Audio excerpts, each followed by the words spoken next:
গণ অভ্যুত্থানের মাধ্যমে শেখ হাসিনার ফ্যাসিবাদী সরকারের পতনের বর্ষপূর্তি উপলক্ষে নারায়ণগঞ্জের সোনারগাঁয়ে বিশাল বিজয় র্যালি করেছে বাংলাদেশ জাতীয়তাবাদী দল বিএনপি।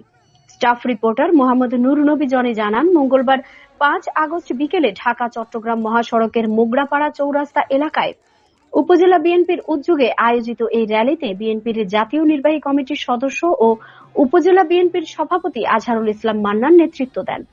র্যালিতে আরো উপস্থিত ছিলেন উপজেলা বিএনপির সাধারণ সম্পাদক মোশাররফ হোসেন, যুগ্ম সাধারণ সম্পাদক আতাউর রহমান, নারায়ণগঞ্জ জেলা যুবদলের সিনিয়র যুগ্ম আহ্বায়ক খায়রুল ইসলাম সজীব সহ শত শত নেতাকর্মী।